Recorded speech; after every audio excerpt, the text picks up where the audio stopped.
Welcome to the Wally Report.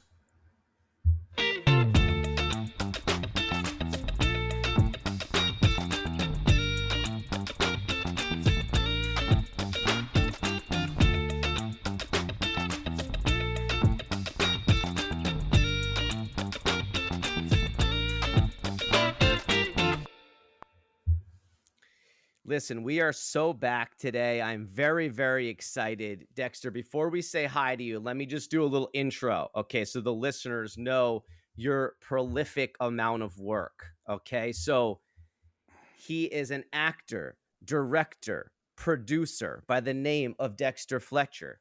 You might know him as an actor in such projects as Lock, Stock, and Two Smoking Barrels, and of course, Band of Brothers. Maybe Layer Cake if you're as savvy as me with the British film. Kick Ass, of course, and then as a director on Wild Bill, Eddie the Eagle, Bohemian Rhapsody, Rocketman, The Offer, and Ghosted.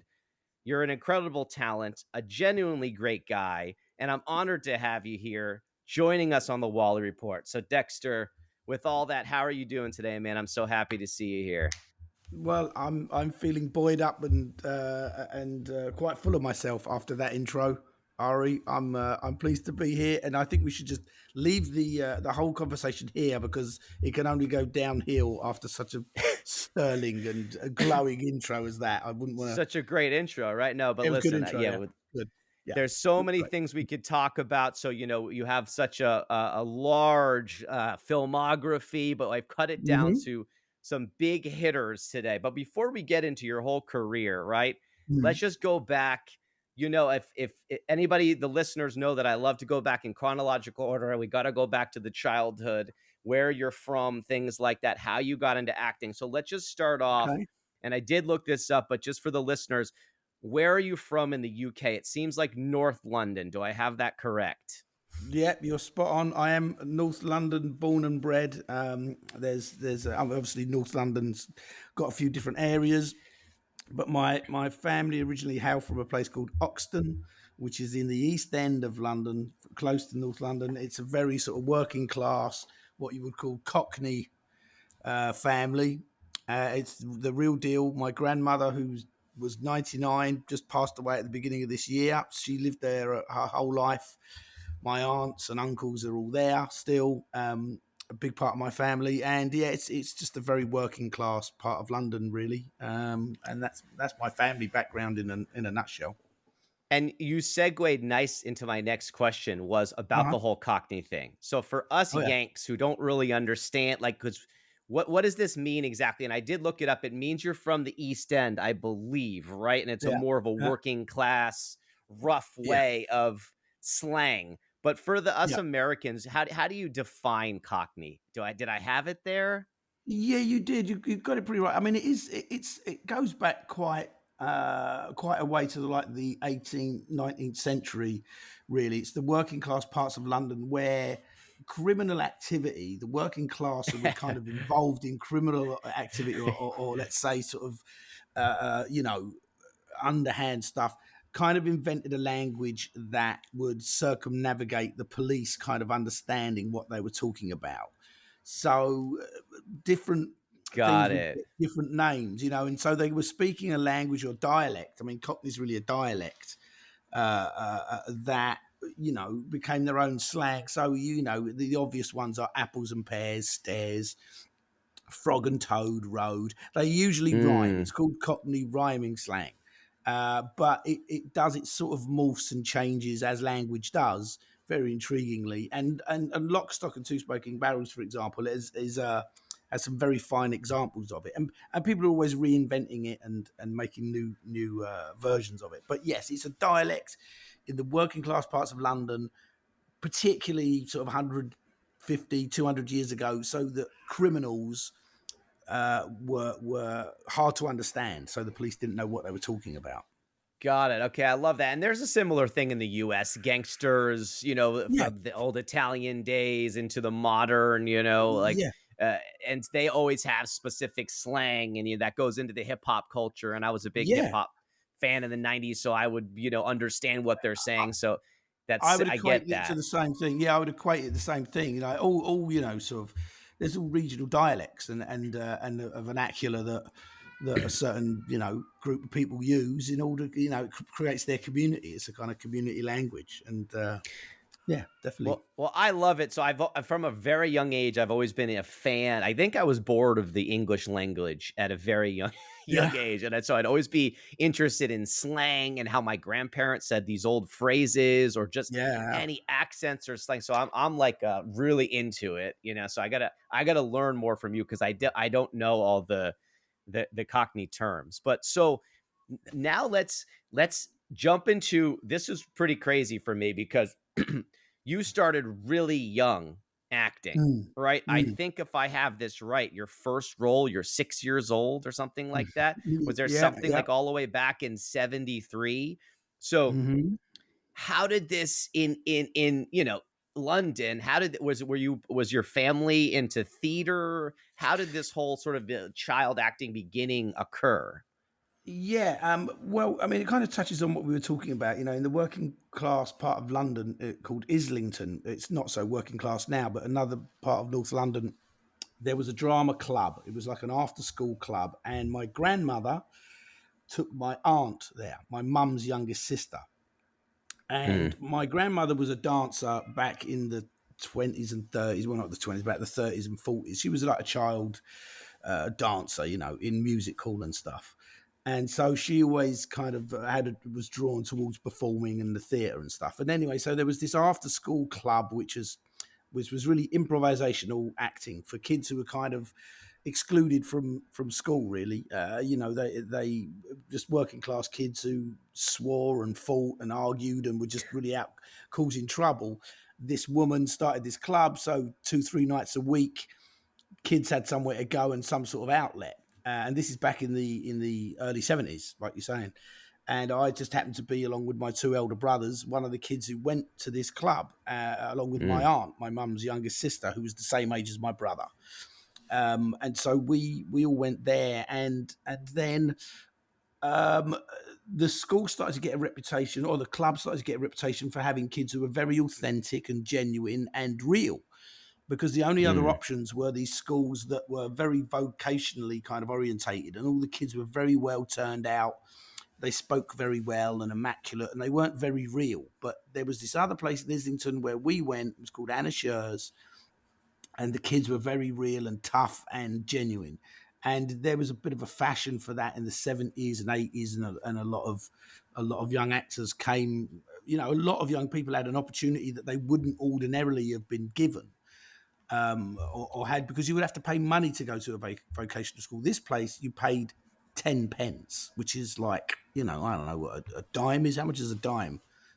Yeah, 10 cents? it's 10 cents exactly. Yeah, it's like literally the equivalent of that. You would go, it was an hour Wow. and a half for 2 times a week, and you just improvise, make up plays, you tell stories, you do mask work and wigs and hats, and it was fantastic. It was really exciting, really good fun, and I did that for many years. And but then I started to get professional acting work. A lot of the kids did.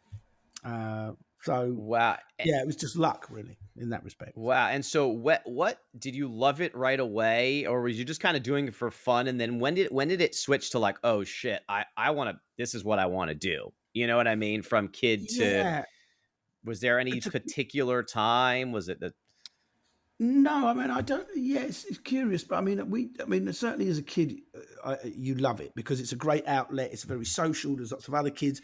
You get to go on film sets or in the theatre. I was in the theatre in A Midsummer Night's Dream when I was 11 years old at the Royal Shakespeare Company, dressing up as a fairy wow. and running around on stage with Patrick Stewart. Patrick Stewart was Oberon, and it was like Yeah. this was sort of normal everyday stuff for me, and so I think as a kid, kids are incredibly adaptable. You throw them into a scenario and a situation, and they just go, oh, "This is what life is." So I don't think we Yeah. realised, or I realised, that there was anything sort of unique about that. It was always a lot of fun. It was only later, when you get to the sort of age where you start going, "Okay, what direction is my life going to take?" And a lot of those sort of decisions seem to have been made early on. From sort of 9, 10, 11 years old. So, you Wow. carry on down that road, and that's wonderful in one respect, but it also further down the line creates its own issues as well. But Yeah, at which that I will time, come a lot of fun. yeah, well, I'll Mm, definitely come back to that. So let's say so I looked at your IMDb and obviously there's mm. hundreds of things on there. So Yeah. first big gig, would you say that kind of broke the career? Is it Press Gang? Was the first big TV show, or did you already have some earlier hits that you felt like kind of put you as a prominent actor on the scene? Well, I know exactly what it is that made me, yeah, popular for casting Mhm. directors. There's a film called Bugsy Malone, which Jodie Foster is in and Scott Baio, and it's a musical. It's Alan Parker's first film, and it's a really great little film if people can find it. It's was made in 1975, 1976, but it's a gangster movie, but it stars all children. I mean, I think Jodie is probably the oldest person in it, and she just finished doing Taxi Driver, and then she flew over to the UK and plays Tallulah in Bugs Malone, and it's got music by Paul Williams. It's absolutely super catchy, wonderful music. There's dancing in it and custard pie fights and all sorts of stuff. But we're all playing gangsters, and Right. I played one gangster called Babyface. I was only 9 years old at the time, but Babyface, this character, has an incredible introduction in the film. You know, there's this whole bunch of guys lined up, and they're saying, "Get Babyface, get Babyface, get Baby," and it sort of Mm. goes on and on and on, and eventually there's me at the end of the line at 9 years old, and I didn't have to say much or do much. I kind of hit someone over the head with a baseball bat. It's a very brief moment, but it's a very standout moment. And then after that, all the casting directors in the UK knew me, Oh, and wow. I started to get a lot of work off the back of that one moment in Bugsy Malone. And even now, I Interest can look back, 50 years ago, which is pretty much what it was, and see that it was a fairly standout performance for a 9 year old. I get why. Oh yeah, that kid's, because it's not me anymore. It's a kid Right. I once was, but I can see how it stand out. But that got me to the Royal Shakespeare Company. That got me into movies. That got me in Elephant Man. That got me, in The Bounty. And there's all this other stuff that came along. Eventually, I ended up doing Press Gang, but that was when I was actually a bit older. Right. And Yeah. so what ages Press Gang was on for, like, was it a pretty hit show in the Mm. UK and was on for like Yeah. 4 seasons, I believe, right? Mm. And was Yeah. what Yeah. ages were you during that time? I was about 22 till about 27, maybe 26, something like that, Oh, year wow. after year. Okay. But I was playing 17. I was, Oh, I see. Yeah. it was one of those things, where we're all a bit older. But I think I was the oldest one in it at 22.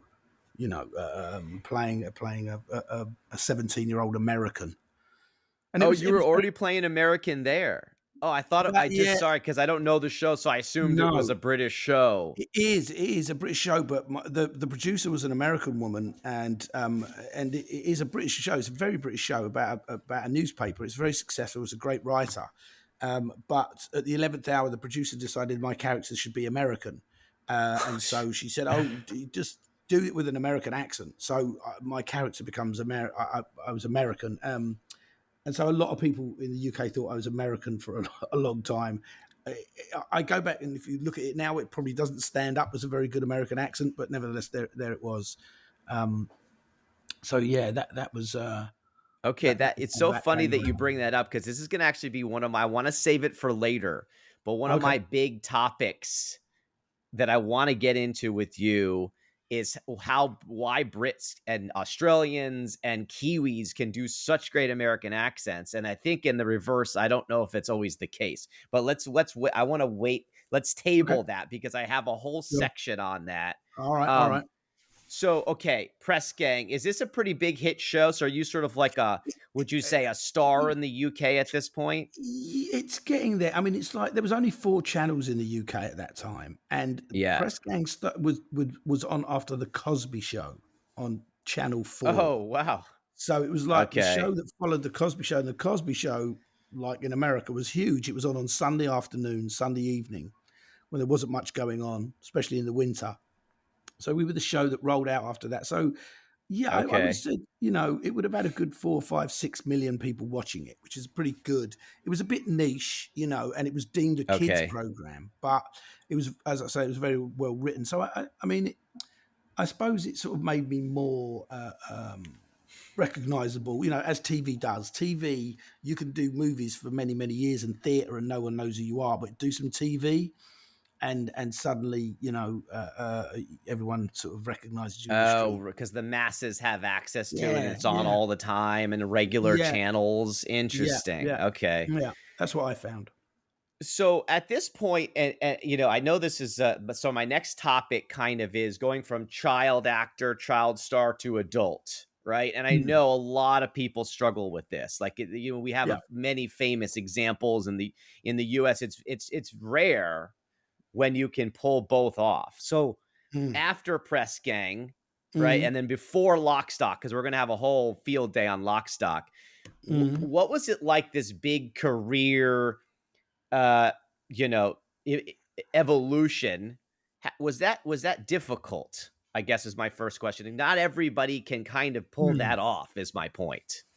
Yeah, and there's varying degrees of success with that. That's for sure. And I know I've spoken about it before, but I do kind of put it as akin to you get to a stage as a young person where the whole point of being an adult is you make your own choices about your life. The point about being a child is that someone else is doing that for you.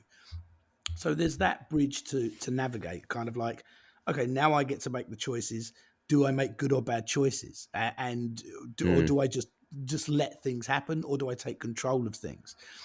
And I think part of the issues around child stardom or working and stuff is that a lot of your decisions have been made for you for a long time because that's the way it needs to be. And suddenly you have to start making those choices and decisions yourself. And maybe you're not always as equipped as you might have been because you've lived in this different kind of reality. You've lived in this world where whatever it is you're doing, just keep doing that because it's successful, it makes money, and you're being a success. And then also coupled with most parents want their kids to, I don't know, play the piano or learn the trumpet right. or go to karate, or you sort of Yeah. the thing that you never did yourself.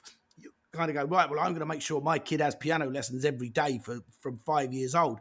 Kid gets to 15 and goes, I never want to see a piano again, because that's about them Right. understanding about making their own choices and being their own person.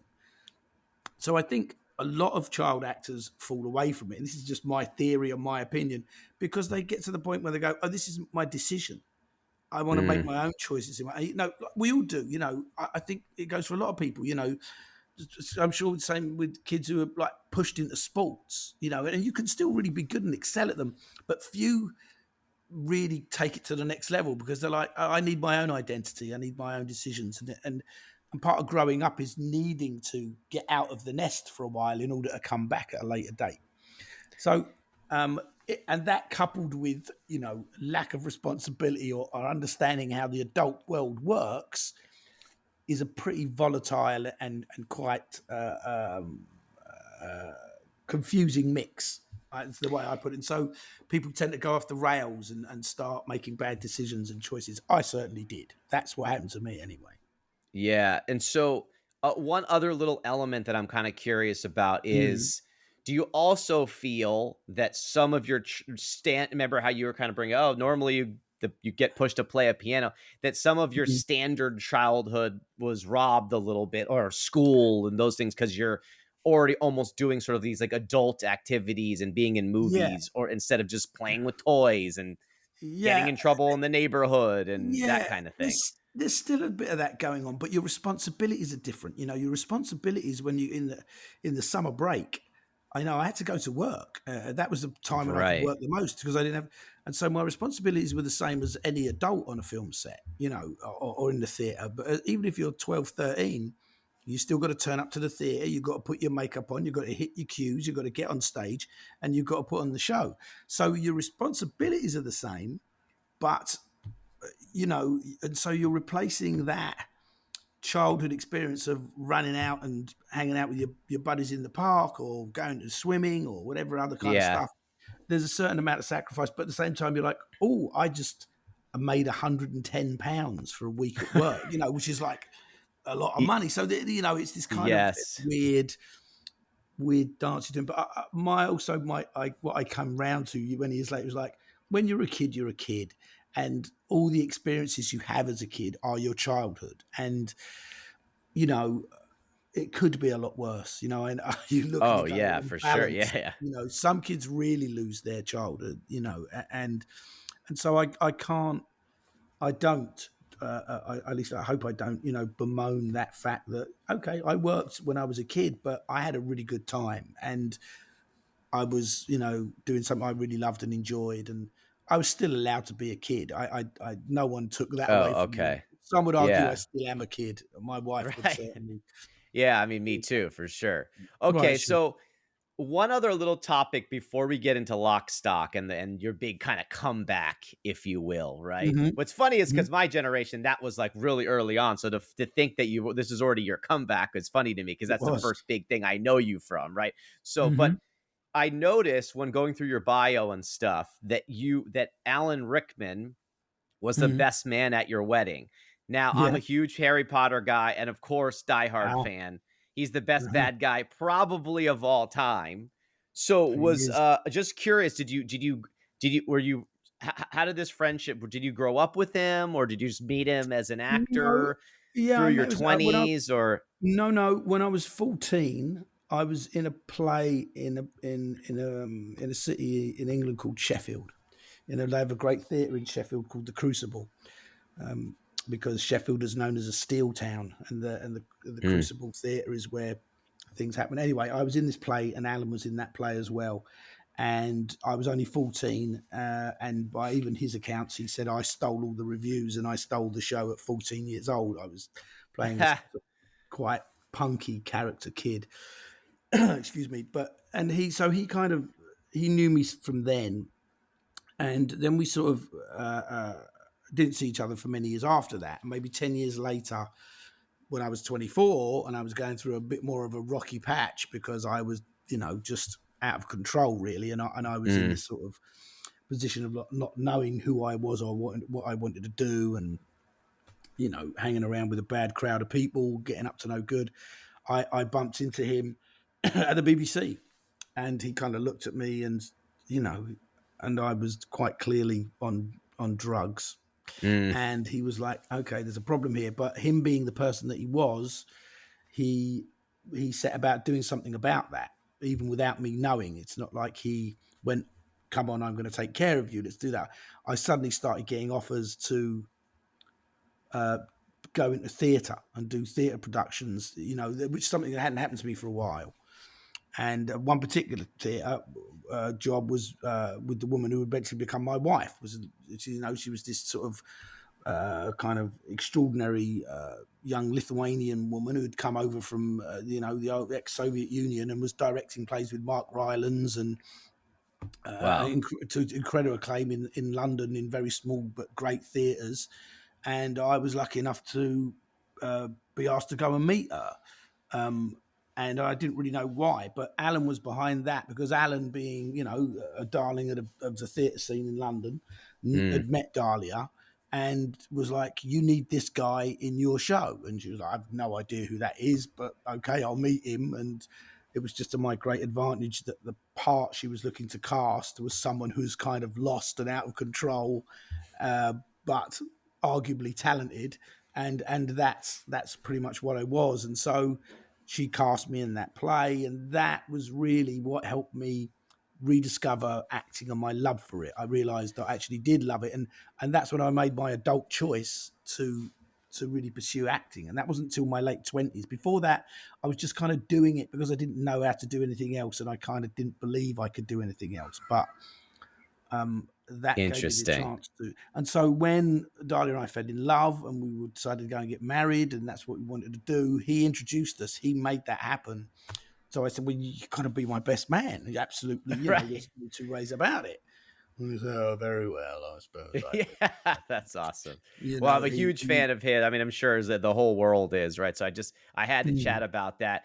And just so yeah, you yeah, know, I was a bit of a wild man partier myself, so I totally good. know what you were talking about. All Don't of worry, us have struggled you with can, that, so of yeah, course, of course. I'm sure we Yeah, could swap some. I'm sure Go we ahead, could. I sorry. mean, look, it's a rites of passage to a degree. I think it's like coming out the other side of it and really, finding out. who loves you and who you love and what you do and what you love doing. And sure, it's a journey, isn't it? So. Totally. So, Mm. okay, first big transition to Mm-hmm. Lock, Stock, and Two Smoking Barrels. So, Mm-hmm. 1998. And so I like to Mm-hmm. set the stage for the audience here. This Go for it. is a and I bring up the Rotten Tomatoes scores, which you're actually a Rotten Tomatoes darling, I gotta say. The more the more I look at most of your stuff, especially Okay. when you get into the director side. But we'll come back to that. So just so everybody knows, this is 75% of the tomato meter, Okay. 93% on the audience score on Rotten Is it? Tomatoes. So still, Wow. yeah, it's got a great cult following. Obviously, I have a bunch of questions on it, but I just Okay. before we get there, I just want to say that like this was huge for my generation because in 1998 I was 19, probably stoned a lot. So these, Yeah. these are classic movies from our watching generation. And just for people that haven't seen that's the younger audience, get on this. So it sort of focuses on a variety of street thugs, gangsters, Mhm. gamblers, drug dealers, violent but very entertaining. Overall, I rewatched it last week. It was I hadn't seen it probably 15 years. It was a Oh, great time. really? It was super fun to watch. Yeah. And so all the listeners get on this. So before I get into all my questions, I just wanted was how did you land this gig? Was it just a standard audition? Was it through some connections that you got hooked up with it? Like, how did that come Yeah. about? I don't know. It wasn't standard. It didn't feel standard at all. It was um, the agency I was with in the UK. I think represented Guy Ritchie as well, and Guy had written the script, and with Matthew Vaughn they were making it, or they wanted to make it, but Guy wanted to have a read through, a table read, as you guys call them in the Yeah. States. We call them a read through. Um, to see how things were working. So my agency pulled together a bunch of actors who kind of fitted that world, myself being one of them. I come from that background. There's Cockneys in it, there's Right. street thugs, and there's that, and I have got the right voice. And so they said, oh, there's this script. They want to do a table read. There's no money, it's nothing there, but we think it's fun. Do you want to come and do it? And so I said, yeah, yes, yeah. I wasn't doing much. I'd done some theatre. I was doing little bits of theatre and stuff, but I wasn't really working a lot. I was still kind of like this guy who once had a great career with Elephant Man and the Rachel Papers and all this, but had kind of blown it. So I was a bit out in the wilderness. So I was grateful I for, see. well, grateful, but it was a good opportunity. It's a fun thing to do. So I went there, and there was various blokes sitting around this table. Guy Ritchie was there, Matthew Vaughn was there, and we read the script. It was really funny, really good. And then they started getting the money together, and Matthew Vaughn came to me and said, "Look, we're casting the film, and Guy's not worked with actors much. Will you come and read in the auditions with all the other actors that we see?" So he said, Oh wow. Yeah. you're a very experienced actor, and that'd be great. So I said, yeah, sure, I'd love to do that. The script was great, Guy was great. So as actors would come and go, I'd be the guy sitting reading lines off. Jason Statham came in, and various other actors that you see in the movie came in, and I was just always reading lines. And I was like, I wonder if they're actually going to give me a part in this film because it's good, and I hear I'm doing all this Yeah. work. Yeah. Um, and then, sure enough, there was the four central guys. Uh, and I didn't really have any indication from Guy that what he was thinking. But then the offer came through for me to play Soap, which I was, like, okay, that's good. That makes sense. I, kind of put in the legwork. But so it didn't feel like an audition though. I don't think Guy was Yeah, I auditioning me. I got think you. he was just using me as an actor and was like, oh, well, that makes sense. We just, because what I had the advantage of is that I spent many days reading the script and being relaxed, and I could be funny and I could be improvised Mm, and I could add. Whereas the other guys were coming in and auditioning, that's quite nerve wracking for them. But I was relaxed, and so I didn't right. know the other part. I thought they were going to give me a part. The part there's a character called Pill, I think he's called. He gets his head thrown through the wall. I don't know if you remember. He gets his. Yeah, He goes, yeah, "I'm because a he's yeah, geezer." oh god, yeah, He's because a, he's a the little one who guy. finds them and the Yeah, neighbors that were yeah. the other guy could hear them through the wall. Exactly. So I think Guy was thinking of me for that because I was like, there. But then they kind Right. of changed, and so I made him all very buttoned up and refined, and I kind of made these choices that he was the one who was trying to be sort of legitimate all the guys that he was with, you know. Yeah. Well, I'm Um, glad you got the yeah, soap role because it was one much yeah, better. So let me talk yeah, about Guy Ritchie here now. yeah. Because this is obviously this is his first big thing, and then after was Snatch, and then then he Mm, exploded, right? Did mm. you all set sense like, holy crap, there's something special about this guy and the writing or just the talents, or did people realize how big this guy was going to get at the time, or was it just another bloke that you were Well, I don't know. Yeah, no, it's interesting because there wasn't many blokes around like Guy doing that. okay, yeah, Afterwards, a lot came afterwards, but certainly at that point, there wasn't a lot like him and Matthew Vaughan. And Guy had obviously had an incredible ear for language and vernacular, and exploited and used it brilliantly. That's why that script is really good. And he would do things like, I have a great speech in it where I say, "Guns for show, knives for a pro." Which is like this yeah, great classic line. And that speech was in the script, but that line wasn't in the script. And I was just about to do the take of it. He only ever gave one or two takes. He didn't linger on things. But just before I was about to do it, he said, "Yeah, I was thinking about this last night. You should say at the end of the speech, 'Guns for show, knives for a pro.'" And I was like, "Oh, I right, okay, like that's that. really." Yeah, So he just sort of made that up like the night before. He was obviously thinking things through and thought, "Oh, that'd be a good line," wow, and just gave me that there and then, which I did. Which what people shout at me on the street when they, well, 20 years ago, from when Lock Stock was the biggest thing. But to answer to your question is that there was obviously something interesting happening with these young guys, with Guy and Matthew, and Guy obviously had this kind of attitude and point of view that was mm, really confident and clear and kind of cool to be around. He was very cool.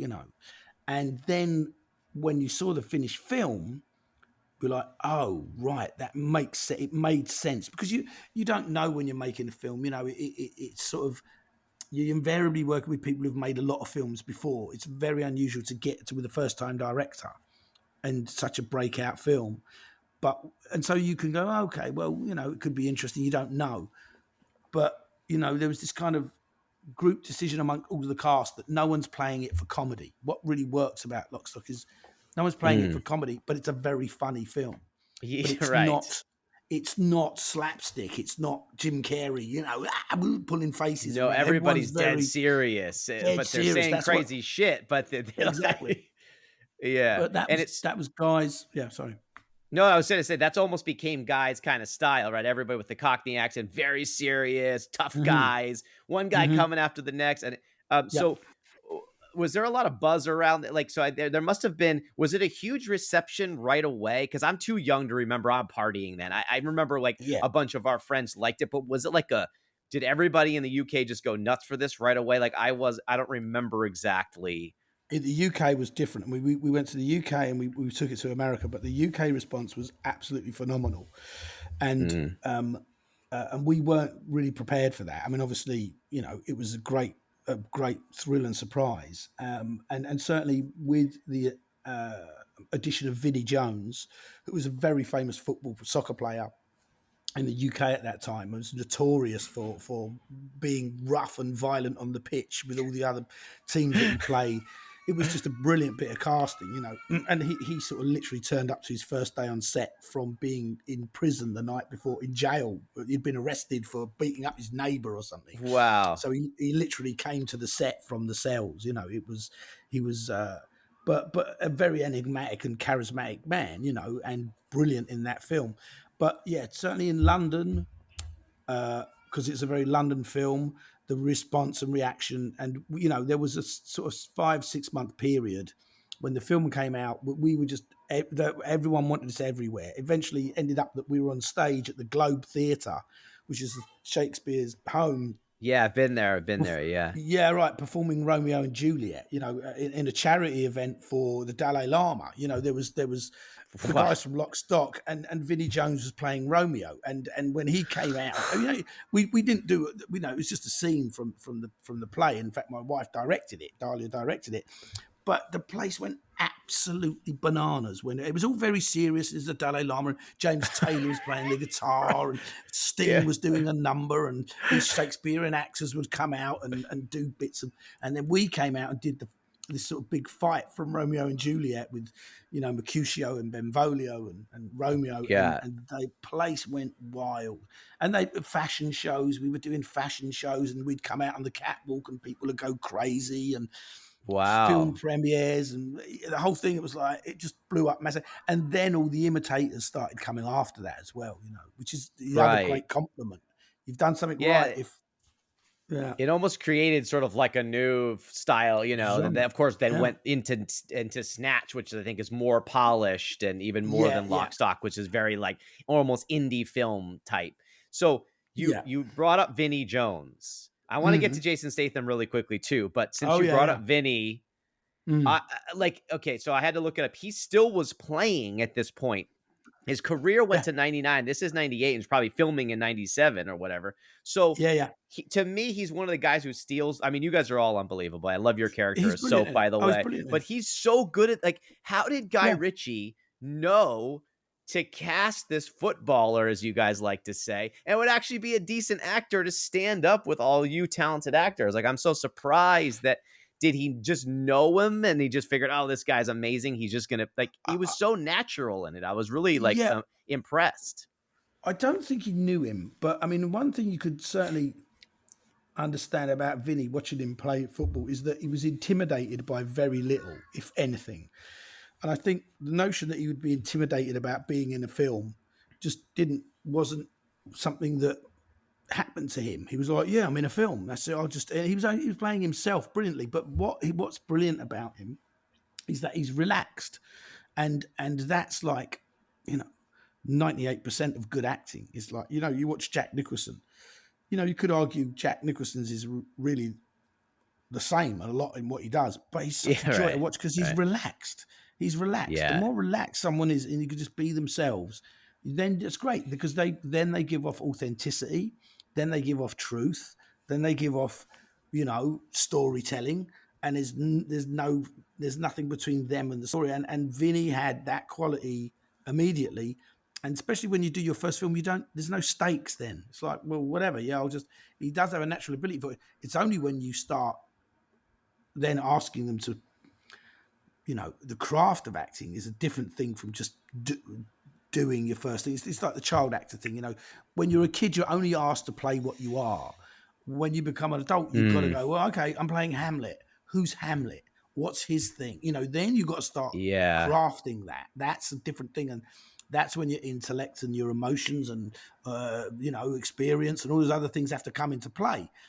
That's a much bigger ask. So it's a journey in that respect. But what Guy brilliantly did is he tapped in right at the right, and it's all the actors in it, because some actors in it never went and did anything again, but they're all brilliant in that film. Yeah. But if you ask him to go to, not to say that Finney couldn't do that, he can. He's now a very accomplished actor. But yeah, that's interesting because he was just sort of being who he was, right? Yeah, Which I've always yeah. found much more. I'm always comfortable just being like, if, like you said, if someone wants me to do these other lines or play this other, character, that's much harder. So I see what you're saying. Mm. Um, Yeah. Jason Statham. Now, I didn't look Hmm. back fully to see if this was his first big thing. I'm sure he was in some stuff before it, but then to be explode No. into some mega star, one of the biggest action stars in the world now. Did you guys think this guy that you're, in lock stock with did you sense, holy crap, here's another superstar in the making? Or I what was don't that like? think so. No, no, I don't think so. I don't. But I think it's sort of different here in the UK. Because to get launched into superstardom here, I don't know, it seems a much harder journey in a way. I think because the Mm, industry's there, where you are in the States, it's there, and you can sort of guide a career more to do that. There's more choices, there's more options. Lock Stock is like a unicorn. It's you know what I mean. It's a rare kind of occurrence. Seems like Love Actually is. There's not yeah. loads and loads of British films that are breaking through that that glass ceiling. But I've got to say, in credit to Matthew Vaughn, he did say, I remember after we were doing Lock, Stock and we were doing the rounds, and he was like, Jason Statham's the next Bruce Willis, is what he was saying. And we're Wow. like, really? Like, really? Don't know if I can see that because Bruce had, had this really accomplished acting career. He come up through Right. Moonlighting and various other things. But this was Jason's first film. When Jason was discovered by a guy, he was a model after his diving career. He was a pretty good Uh, diver, high diver, and then he became a model. And one of the investors in Lockstock was the guy who owned a company called French Connection oh, clothing yeah. store. I And used to shop there. It was one of my 3 yeah, top brands. right. Okay. And Jason had been a model for French Connection, and the owner of French Connection invested some money in Lockstock, like as various people did. And he said, "Oh, there's this guy who's done a modeling shoot for me. He's really good. He's the sort of guy you're looking for." And the guy looked at Jason's picture and went, "Yeah, that's." And Jason came Wow. in, read the script, did his scene, and guy cast him. And and Wow. and then Unbelievable. the smart thing about Jason is that he's been smart enough, shrewd enough, talented enough to be able to make convert it into being the world superstar that he is to this day. And he's not any different from what he Right, was he's like always then. that same kinda guy, almost like we were talking about with the Vinnie Jones thing, like, he Yeah, has such a I great mean, look, he brand as adapts himself. yeah, but I'm talking about him as a person. I Oh, mean, when right, I yeah, meet sure, Jason sure. now, he's like, "All right, mate," he's like, he's Yeah. not, Yeah. he's very down to earth and very consistent in that way. But he is an incredibly huge star. My side of the industry now as a director, I understand what star power really is, and he Mm, has it. Star power is not totally. just about how charismatic you are; it's about how many people want to go see a movie with you in it. A lot of people want to see Right. movies with him in it, and justifiably so. He delivers, Totally. but he's no different. He's really great in that respect. But So yeah, yeah. One other we didn't question really I know. had, and I asked a Mm. similar question when I was interviewing Tate when I was watching Memphis Belle. This is such a Yeah, great group great of film. guys. Love that film. We're yeah, pretty awesome, right? And I Yeah, love how yeah. you're both into classic World War II films, which I'm about to Oh get yeah. into in a second. But Hmm.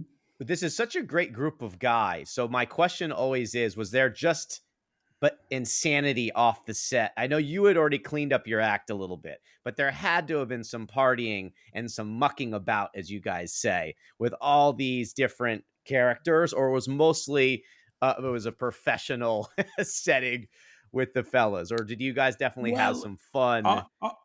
yeah. I mean, it was fun being. I mean, I was at a particular stage of my life where I was like, I've got to be serious now. I want to clean my act up, and I want to. But that's not to say that other members of the cast weren't. Like the guy we were talking about, Peel or Plank. That's Oh what he was yeah, called. yeah, Plank. Plank. His name's Steve Sweeney, and tragically, I'm going to his funeral on the 30th of this month Oh because geez, he's really? Oh, that's the but one. he had a great life, Uh, and he was one of the characters on that film set who just was partying and having a great time, and it's like, what's this fucking film? I don't know. yeah, He's a real cockney, real salt of the right. earth, genuine guy. I'd known him my entire life, really. That guy. So there was people sleeping in trailers and not going home, just staying all night, rather than because the trailers were a little way away, and people turning up looking for people who owed them money, and the Oh producers having jeez. to pay off certain people so that certain actors didn't get beaten up, and there was all that kind of Wow. stuff going on. I wasn't Yeah. part of that because I was a good boy and home to the Okay. wife, but there was certainly some guys, yeah, as it was London in the 90s, and Right. yeah, it was One kind of last wild. thing that I really love because I'm still stuck. I always joke my dad says he's stuck in the 60s and I'm stuck in the 90s a little bit. That was Mm. like my all time. You always think you're late teen, most of your teen years into your early 20 years. Those are always the best. I think like a lot of Hmm. people remember that. Of course, it wasn't really the case, but you remember it romantically like that. But anyway, Yeah.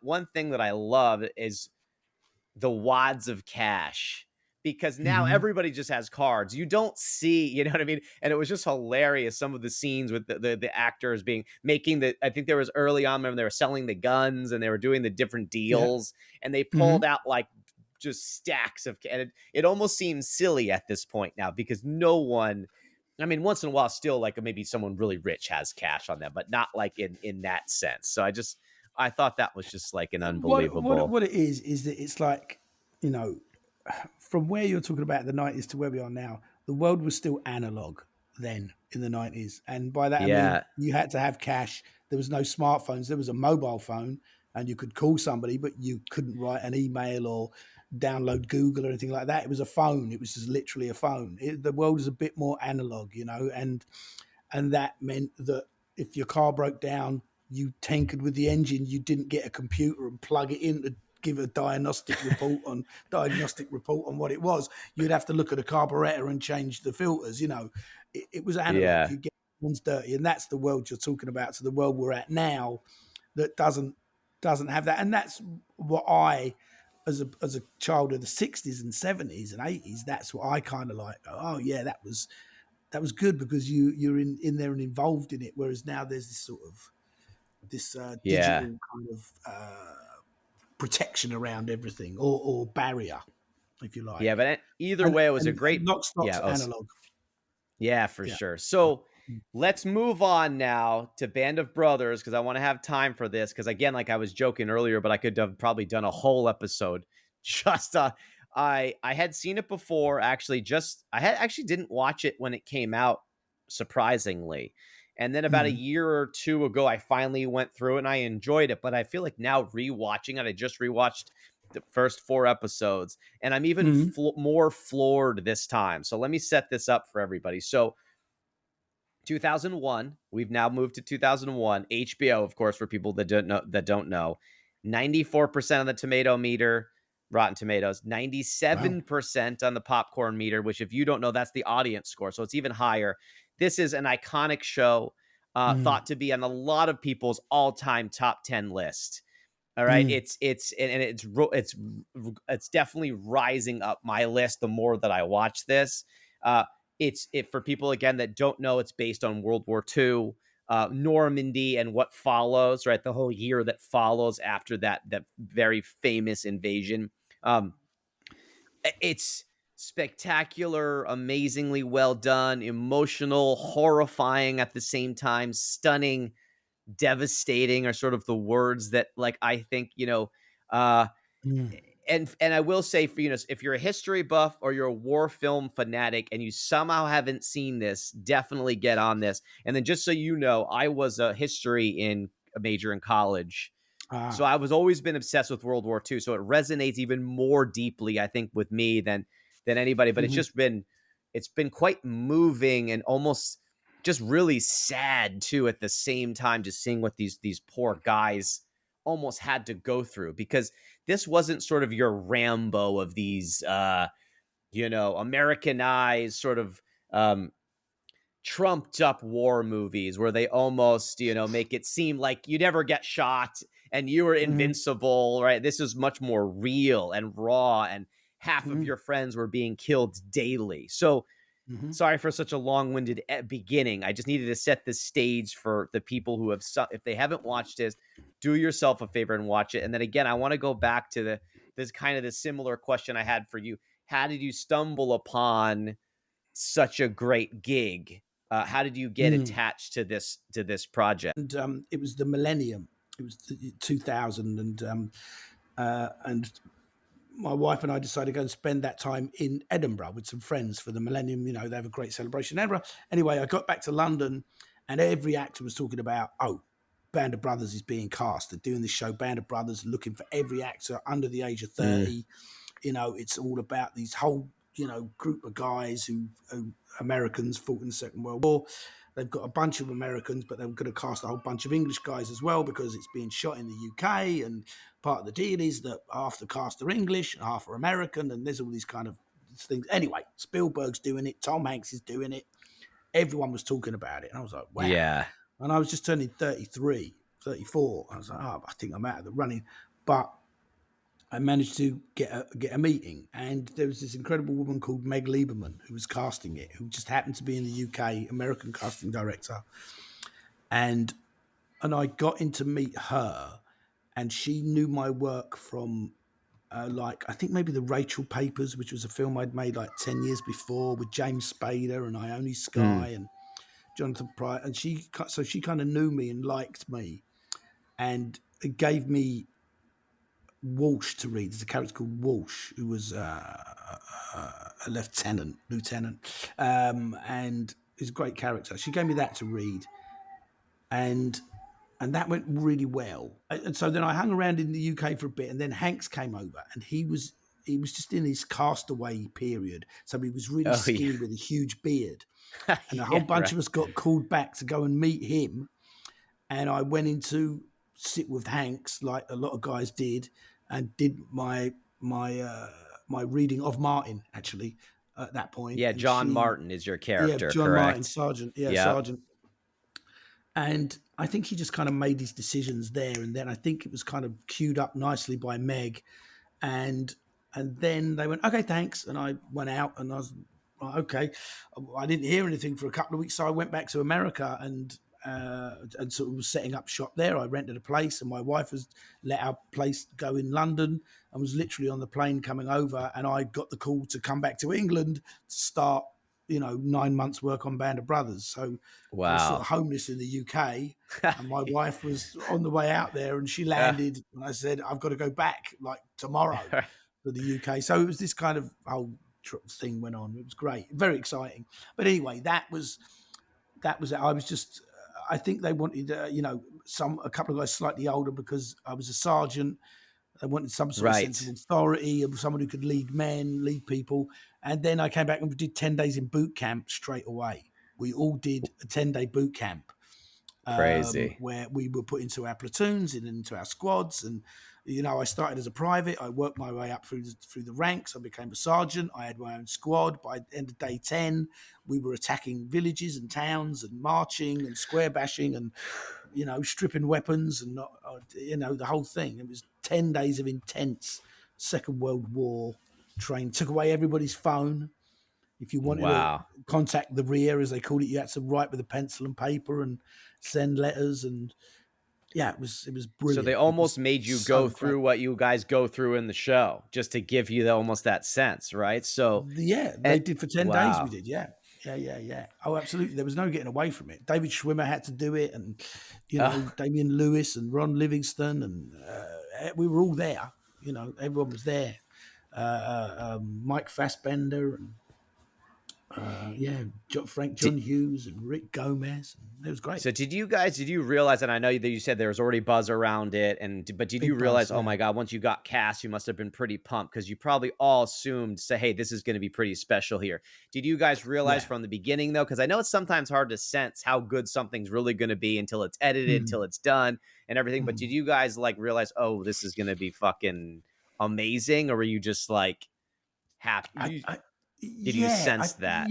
I don't know if you because you're so in it when you're doing it. It's really hard, especially after 10 days of boot camp. You're kind of it gets you in a mindset of being absolutely in that world and creating that world. And of course, it's Spielberg and it's Hanks, and when you see those guys wandering around and talking to you, you're kind of like, okay, I'm with the top guys here. There's whatever it is that we're doing, it's being controlled by these guys. They know what they're doing. They've done some of the most memorable movies you've ever seen and performances. So you knew you were working with great people, which is always good. It's not like it's their first movie. It's their first show. Right. So and Yeah. they're Saving Private Ryan had come out a couple of years before. So it's like, okay, yeah, we're really good. But once you're doing it, the concept of the wider world kind of disappears a bit. You don't ever step out and go, hey, this is going to be really something special. This is going to Right. you just sort of it's so immersive, I suppose is what I'm saying, and it can feel like you're fighting a battle in a different kind. The stakes are not nowhere near as high, but also the veterans that were still alive, and there were a lot more of them alive then because this is 25 years ago. Yeah. I mean, Johnny Martin, the guy I played, was still alive. Bill Oh, Garnier was wow. still alive. Babe Heffron was still alive.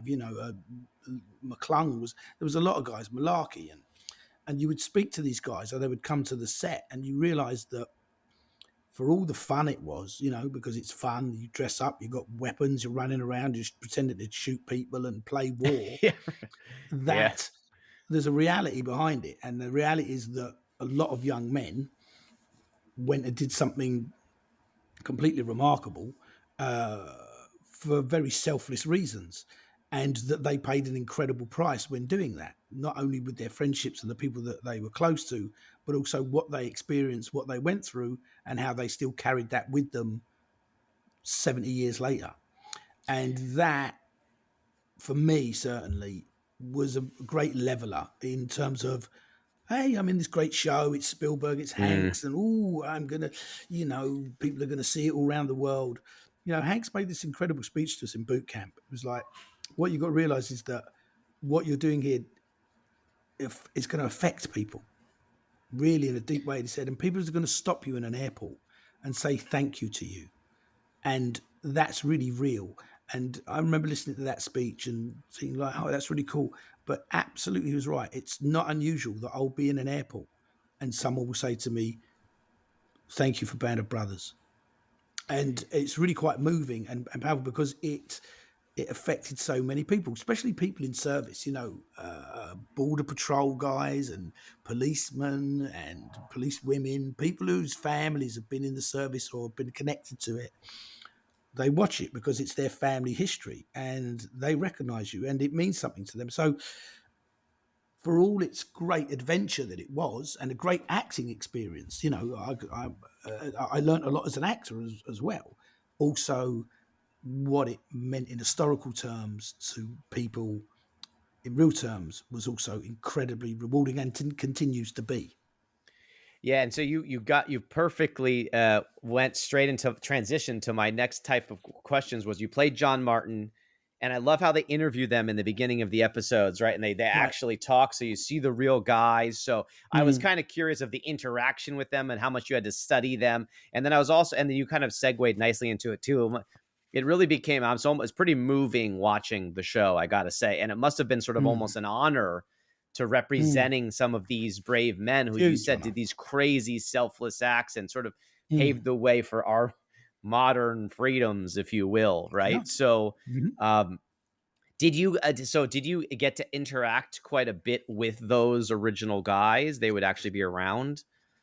Yes, there was that option, but it had to be on their terms, because, like I say, the first time I spoke to Johnny was on the phone, and I kind of, I always kind of kicked myself for it, but it was a big learning curve for me. As I was kind of like, you remember your first day there? Do you remember the first Nazi that you killed? And Mm, he started to cry because he was a 22-year-old kid.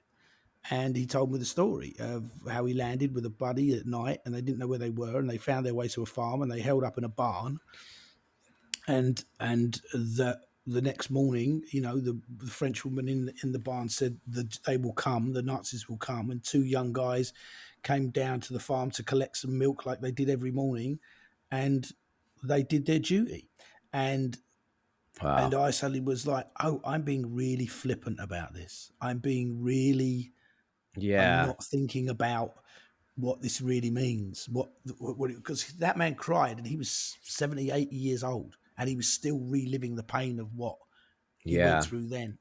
And so, yeah, that's when I realized, like, okay, it's now for me to tell his story and portray him in a way. I don't have to be him. I don't have to try and find his mannerisms or what his quirks were or any of that stuff. I really just the fact that I'm here representing him. I got to do that as best that I can and represent someone who was going through that incredibly difficult experience and tell that story. We're just all storytellers in it. It was not about anyone being famous or making a starring role or all the things that Right. normally you might attach to, oh, I've got this great job, I've got this great gig, and I could get a really good career out of it. So for me anyway, and I think that's fair to say for all the guys. Everyone's like, it's not about that. It's really Yeah, not, you and could that's really. I think that's why the show's so good. Yeah, you could sense it. It's just they're just trying to tell the story and the all the different aspects to it, right? And so Mm, a couple other questions here. I want to get into the how the hell you film all these battle scenes, but hold on before we get to that. mm, I was really struck by, so you're with Captain Spears in a scene. Spears is a great mm, character in this. besides Mm. Damian Lewis, Damian Winters Yeah, and stuff Matthew like Settle that. was But amazing. Yeah. there was this quote in a scene, I think it's in episode 2 or 3, that I had to write down because it was just so unbelievable. He said something, he's talking not to you, but to a younger guy next to you. And he says, once you accept the fact that you're already dead, you can Hmm. function as a soldier. And it was Hmm. just so like, it's sort of this I was more haunted, and maybe I don't know, I'm older, I'm more mature when I watch this stuff now versus when I'm young and I just want to see, shooting and Yeah, yeah, action yeah, and yeah, all yeah. this nonsense. And now I'm like, Uh-huh, wow, uh-huh. this is just the fact that that's sort of what you have to do in war. And the fact that anybody, even made it out it was unbelievable. The luck. I mean, in these scenes, there's just bullets going everywhere. There's Yeah, yeah, bombs going everywhere. It's just dumb luck. You could be the best soldier in the world and you get killed in 3 seconds. Or yeah, yeah. so I guess my question is, um, yeah, do you remember that scene and sort of those powerful moments? Because Mm. that quote was just so powerful to me. Yeah, yeah. I mean, I do. That's episode 3 where Blythe suddenly Yes, has got Blythe, blindness. Yeah, exactly. he goes blind. Yeah, Right.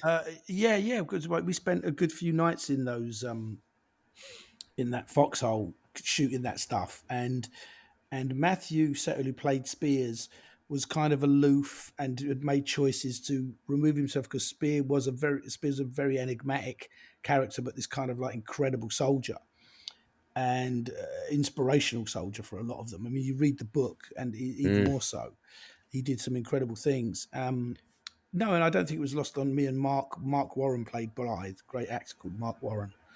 It was not lost on either of us. Sort of this kind of presence of Matthew Settle Spears coming out of the darkness and kind of yeah, laying down, again, it's a great bit of storytelling. It's sort of like, this is, what these men are coming to live and understand.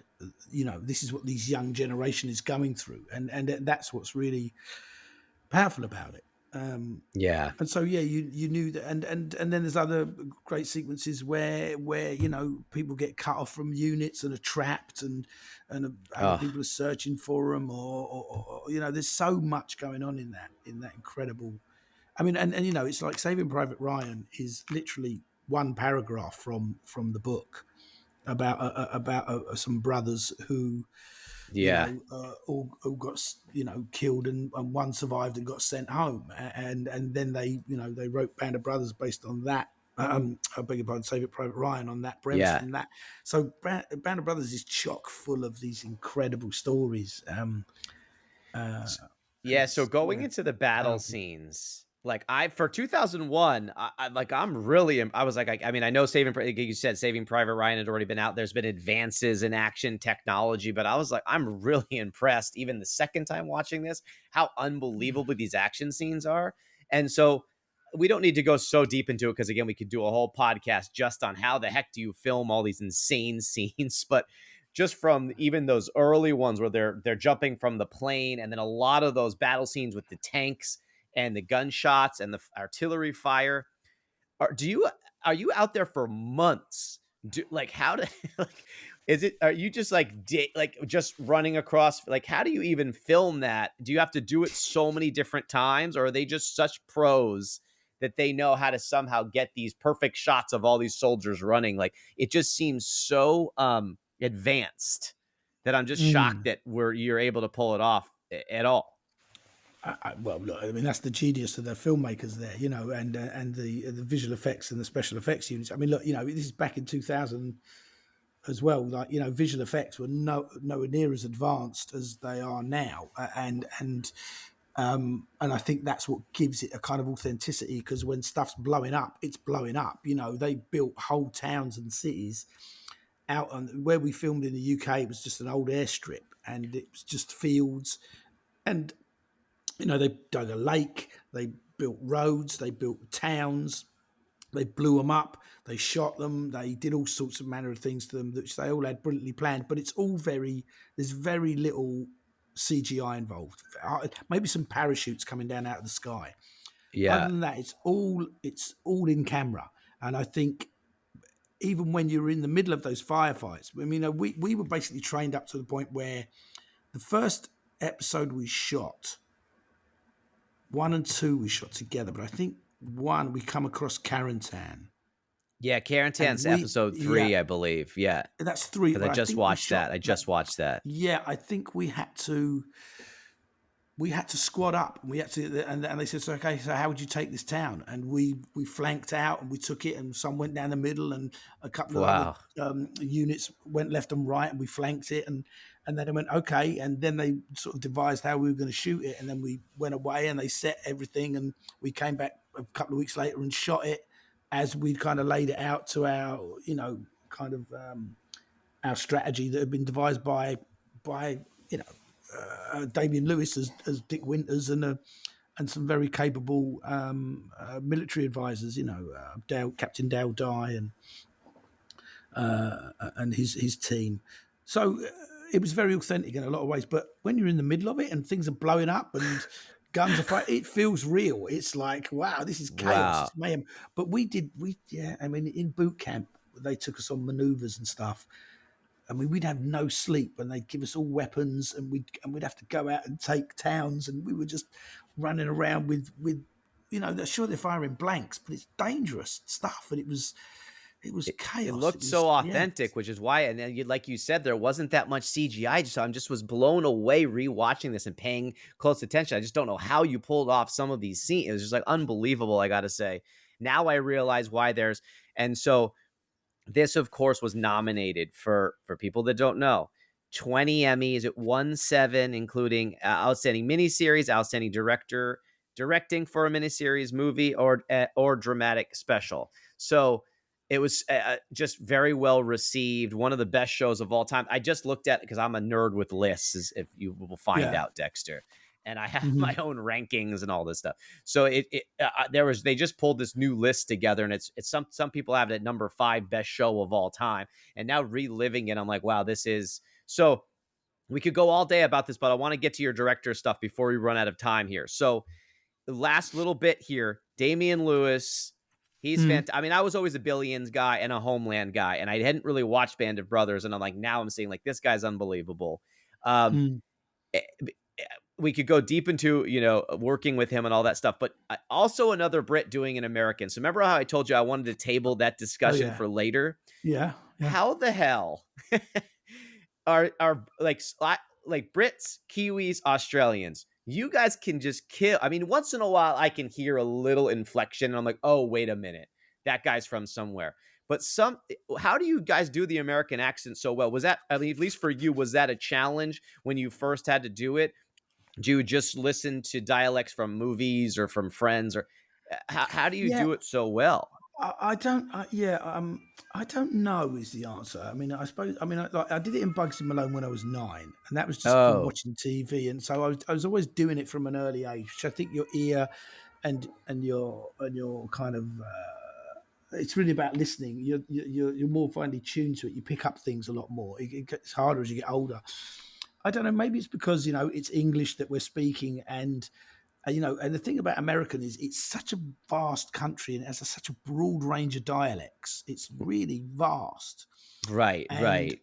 and and so you can maybe get away with it a bit more. It's like when I was doing Band of Brothers, Johnny Martin's son said to me, Bill was like, "Yeah, like we did." He said, "I could really hear that New York twang, though, what you were doing." And Bill was not from Johnny's not from New York. He was a Phoenix guy. He's from Arizona. So Oh, yeah, okay. and I was like, I had no idea that I was really putting New York, but you kind of pick it up from. But I Oh, yeah, I think was gonna say that, not to interrupt, but yeah, you were doing like a mm, Brooklyn guy. Yeah, so I right. thought he had to, yeah, so I picked that up. That's funny. Sorry, continue. I just needed to No, say because that I that's what I was also heard. around. I was around actors who were from Got New York. Frank John got Hughes, it. Yeah, James Madio, and Rick Gomez are all New gotcha. Yorkers, and I was hanging around with those guys all the time, and so my accent Right. leans into that. That's where but I think maybe we get away with it a bit more because your country's so big, America's so big, Mm, and the accents are so spread out that it we. can I mean, work. I I see. I yeah, see. More here we've broadly. got like Manchester and Birmingham and Liverpool, and we've got regional accents as well. But I think you've got a lot more. Okay. But I'm just trying to figure out what the no, reason. that's fine. But also, English is the mother tongue here, and so we can sort of we understand what the Yeah. root of the word is, or and then we could just add the dialect onto it. Yeah, I just Yeah. still find that when I watch a lot of stuff, sometimes, there'll be very American type roles, and I will be astonished later to find out that it's a Brit or an Australian. I'm like, oh my, like, there's a bunch I could call out. Yeah. And then in reverse, and maybe it's because I don't know, I think it's harder for an American to do a really authentic British without sounding like they're putting it on, unless they're unbelievable. Anyway, that's just my take on it. I No, feel I like well you can quickly. I just hear, mm, yeah, just you quickly, need but that. Go ahead. I can hear English actors doing an American accent. Like you can hear an American doing an English accent. There's Uh, certain like I mean maybe it's because you know or don't, but I do. I go that's an English guy doing an American accent. oh I feel wow, I do you have an can ear you for can that. catch it quickly. Okay, so maybe Yeah, that's like why, because you. I can hear it, Mhm, them putting it on and kind of doing it wrong versus hearing you, and it's very authentic and real. Okay, that's interesting. mm, mm, Anyway, it's just mm. been something that I've been noticing more and more and more over the past couple years, and so I figured I'd bring it up, with a Yeah, yeah. real authentic. They've all got to be Yeah. able to do every accent now. I think it's great when Americans do British accents. I think it's Yeah. good. So let's segue, because I don't want to run out of time. I don't want to keep you all day here. So other quick films though. If people haven't seen them, get Layer Cake on your list. Get Kick Ass on your Yeah. list. I need to. I'm actually going to put later, since I've been watching all these Dexter Fletcher movies. I'm kind of in the Stardust. vibe Did you see now. Stardust? Stardust. Did you see No, Stardust? no. That's Should I good. throw that on the Stardust is good. list? Okay. Yeah, I yeah, know it's I good. saw Elephant Man, I think, when I was very young, but Yeah, I just more it's a being long more time ago. disturbed. I was too young for it, and I was like, "What the heck am I watching?" But I'm Yeah, sure it's great. yeah, yeah. But It's a good film. those were great movies. So let's segue now into the directorial shift in your career, which has Mm, been pretty impressive, I got to say. So I watched Wild thank you. Bill. Okay, so now let's Good. segue all the way to 2011. We're jumping 10 years here. This Mm. is crazy. 100% on the Rotten Tomatoes tomato meter, 97 popcorn meter, and your directorial debut. I don't know if you've looked at these scores a lot. Like, I live and die by them, sadly. So pretty awesome for your debut to have such, great critics Yeah. and audience loving this. So just again, for the people, I think it's so that just so people know the story, it's sort of an ex-con. He gets out of prison. He comes back. He has these two sons from, I think, just a girlfriend. He didn't really plan on staying with them, and then he sort of gets roped into being with the Mm. family. There's heartwarming parts to it. There's sad parts to it. There's comedic parts, but it's a great time. I got to say, I really enjoyed it. I enjoyed the Oh, tone, thank you. the storytelling, the writing. I recommend it for the audience. If you haven't had this, throw this on your list. Great performance by Will. It's so funny Will because he's Poulter. big now. Poulter, am I saying his last name right? Yeah, yeah, yeah, I just loved him in speaking. Okay, here's a great example. I watched Dope Sick, which I don't know if you saw that show. It was all yeah. about, it was just, it was pretty great because I was obsessed with the whole Sackler story for a bit. He sounded like the most American frat boy guy, sales guy in that show, and then I find out he's British, and I didn't know that until I saw him in The Bear. So anyway, it's He, funny, he does a great job, and then Charlie Creed Miles is also just I thought they were both great. So what is this transition now? And I know you could probably go a whole day in this, but briefly, transitioning from acting directing, how did this come about? Was this something you always wanted to do? Was this something you started thinking later in your career? How was this transition for you? I think it was. I think I'd always kind of had it in the back of my head, in all honesty, but I'd never really kind of given it a chance. And it came about by I, I wanted to write something. I was writing something with a friend, and I had this story that I'd had in my head for many years about a guy who came out of prison and found his son living alone.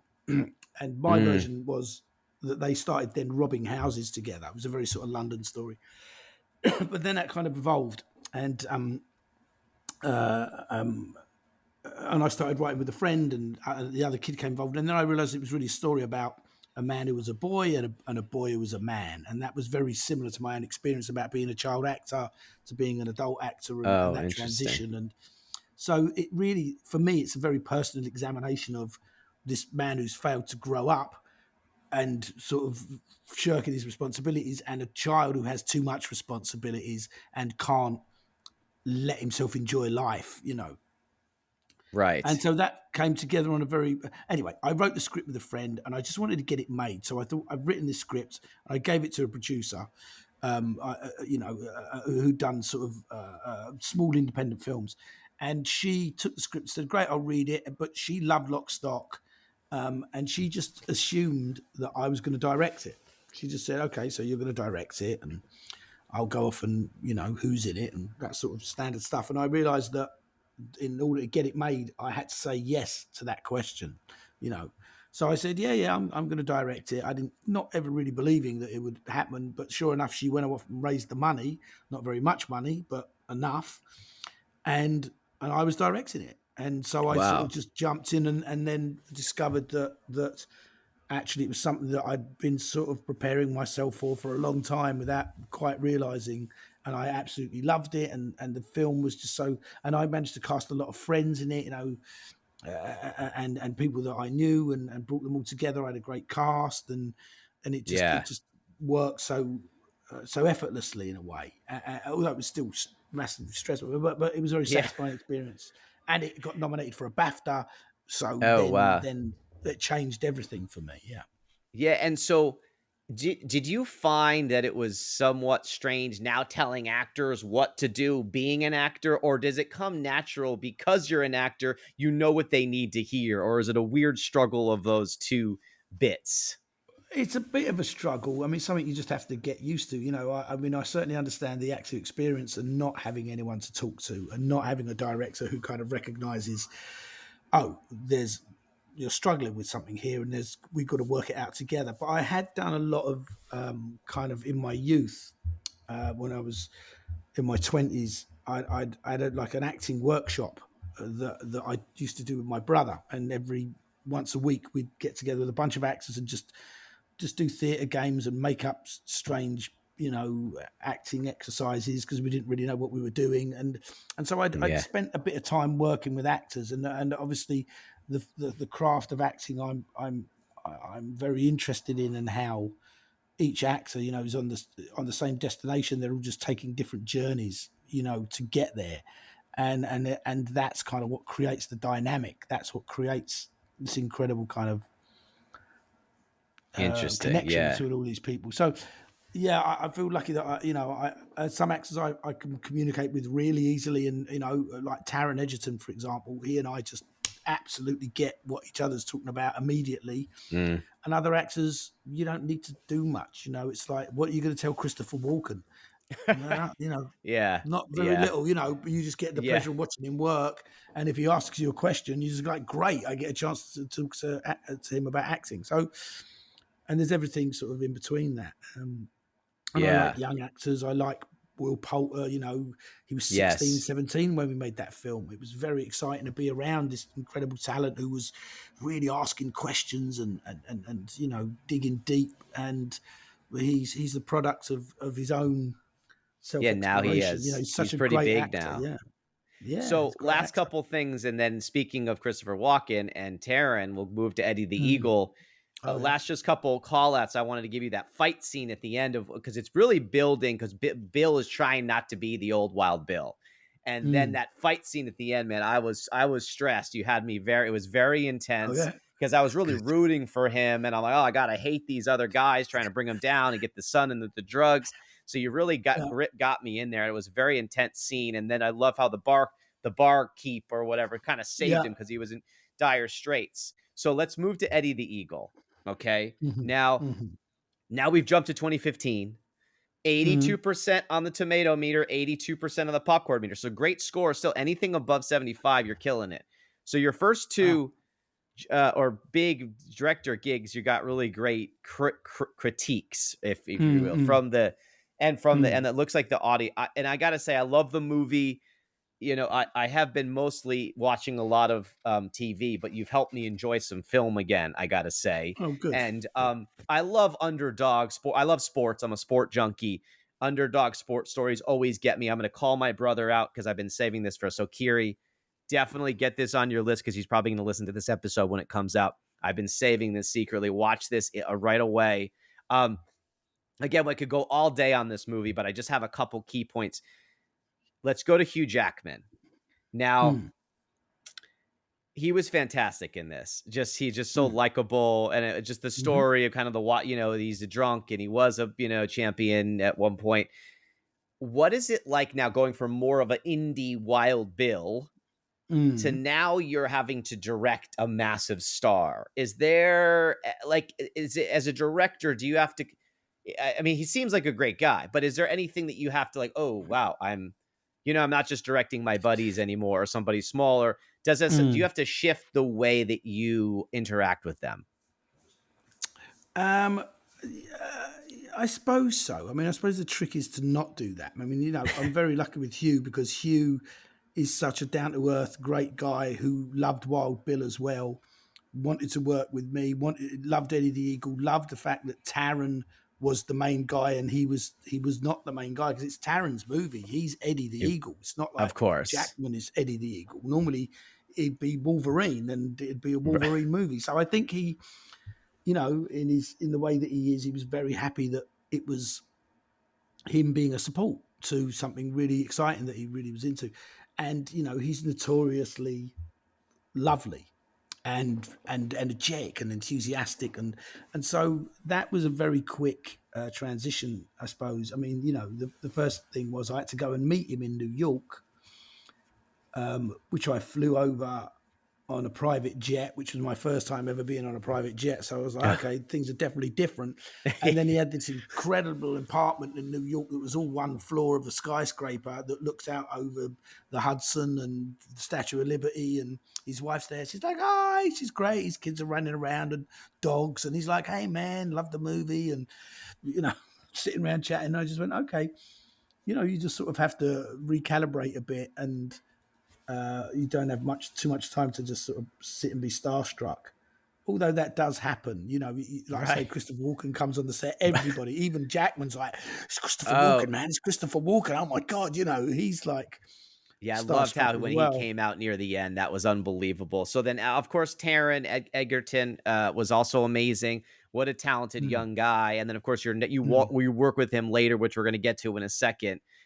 mm, And Rocketman as well, right? mm, So, but here's my last quick question on this. uh you've went from Wild Bill and now all of a sudden you're filming. I mean, yes, there was the fight scene and there was some action, but now you're filming these insane elaborate ski jumps. So mm, how do as a direct I mean, I'm sure you had a great crew around you and a great director of mm, photography and all this stuff, but you really probably have to step up your game a lot. Like, how did you all of a sudden mhm. just crap, I'm gonna pull off these insane ski jump sport shots? How do you do that? Is just something you learn just through years of being an actor yourself, or I don't know about that. I think it's about trusting your instincts and your imagination and where cinematically you want to see the film go. And it's something I learned very much with Rocket Man as well. There is a film in between Wild Bill and Eddie the Eagle that I did called Sunshine on Leith, which is a musical that not many people have seen, not in the US anyway. It didn't really get a release there. with the about the With the Proclaimers or something? well, Yes, it's yeah, with look their that up. music, with the Oh, Proclaimers their music, yeah. music. Okay, got it. Yeah, and then it's got George Mackay in it, who's a great young actor who's in 1917, and Mm. um, it's a lovely film. But that I started to stage musical numbers, and there again, it's bigger. So it's like understanding that the great thing about cinema of a film is that if you can imagine it, you can invariably find some way of doing it, and you should encourage yourself to do it. It's like the ski jump scene in Eddie the Eagle when Hugh Jackman goes down with a cigarette in his Oh, mouth and he oh, flicks it's the it, and best. you know, it's like, okay, we've got to give this character a moment. We need to know that he's the real deal. We need to understand he's not just a. So that comes out of a necessity for the storytelling, and it's like, how brilliant, how cool can I make that? How great, and then Mm. you find you get in the meetings and I go, this is what I want. This is how what I want to see. I need him to come down and flick a cigarette and hit the mat box and be like, all right. And the team starts working. They show you different things. And it's just allowing yourself to have the imagination, because that inspires the team, that gets people really thinking creatively as well. Yeah. It's a lot of fun. Sometimes you can't do it and you have to find a different way, but That scene in particular, I gotta say, was amazing, and so I love that. yeah, But just all the action near the end, I got so. I mean, I'm a sports guy, so I got so roped into the story, and then you realize this also happened in real life, which is pretty yeah, unbelievable. Final yeah, yeah. quick thing, and then we'll go to Mm. Bohemian Rhapsody. I'm trying to get through these quickly here. Is one thing that struck me is the Olympic dream is a bit mad, as you guys would say, in sports that are dangerous and there is no professional leagues because these Yeah. people are breaking their bones at a very young Hmm. age and falling a million times. I mean, the whole time they talked about the 70 meter, the 90 meter that you could just die at any time. It really, maybe I'm just older, I'm mature, like I've been injured myself from my sports days. And I'm thinking, Hmm. you got to be absolutely almost insane to do these Yeah, things because the yeah, yeah, rest of your life could be affected and for zero money. So I'm just like, that really struck me. You know what I mean? It struck me yeah, near the end of like, but when you're 20 and you're idyllic and maybe you don't see those things. Anyway, this is just an observation. yeah, But yeah, I yeah. think as you guys had to, of course, glorify it, and it was and but that was something that I just sort of noticed near the end. I'm like, man, these guys are almost mental, as you Yeah, Brits yeah, would say. yeah, yeah. No, you're right. But I think what the film attempts to glorify is just having the Olympic dream, just the desire to be at the Yes. Olympics. You know, it's sure there's medals involved, and that's the reward. You can no one can ever say, but the amount of Olympians there are in the world is top 1%. You know, it's like it's just that achievement alone for me was like, this is what makes him a great sports story. Not that he Yeah. lost, not that he, but the fact that he's an Olympian and you can never take that away from him. And he, even to this day, he approaches things like an Olympian in an Olympian way, and that's a particular kind of mindset that is very narrow-minded, but Yeah. incredible at the same time. You know, I don't know how successful he is in other aspects of his life, but when he sets his mind to do something, he's incredibly focused and Olympian, and that's what I love watching the Olympics now. I love it because Yeah. these people Yeah. are genetic freaks and they're there and Right. being brilliant, and that's why it doesn't matter if you win or lose there. I don't think, of course, it's Oh great if you no. win, but Yeah, no, for sure. I, I mean, you could definitely see that, and it was very impressive, and it was very moving, and I loved it. It's just something that made that kind of struck me of like, wow, these guys yeah, they're yeah, a bit nuts they're when they crazy, really yeah, do those, especially the big jumps where you could break yeah, your leg and never walk again. yeah, So yeah, yeah, yeah.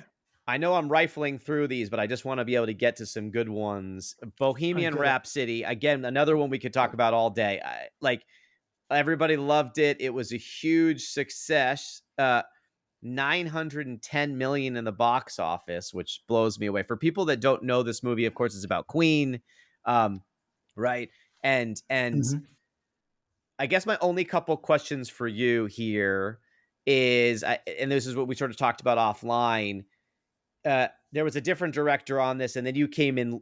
What's the story exactly? There was a different director. You came in to sort of finish it and just got you're technically an executive producer on it, but you did Yeah, direct a big chunk of this. yeah, about 40% of it, I think. Oh Yeah. wow. Yeah, yeah. Well, look, well, they had their issues, whatever they were. That was, that was between him, the studio, and God. I don't, Yeah, yeah, right. look, these things happen, and I'm sure with all the best intention, the best will in the world, people want to get that film made, and somewhere along the line that didn't work out, so they found themselves wanting. And I'd been involved with Bohemian Rhapsody when I was at a different studio after my first Oh, musical, Sunshine on Leith. yeah.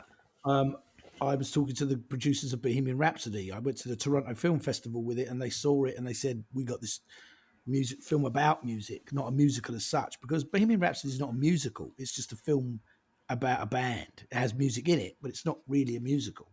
Not like Right. Rocketman's a musical, Yeah. and so anyway, when it was at Sony, I was going to do it there with a different actor, and a different sort of different script, not much, vastly different. Anyway, that we got close with that, but then it fell apart, and I ended up going to do Eddie the Eagle, and Yeah. and Rocketman, and it took it to another studio. The film went to another studio, another act, another version of it. Then they had their problems, and I was prepping Rocketman, which is all set in the same period as well.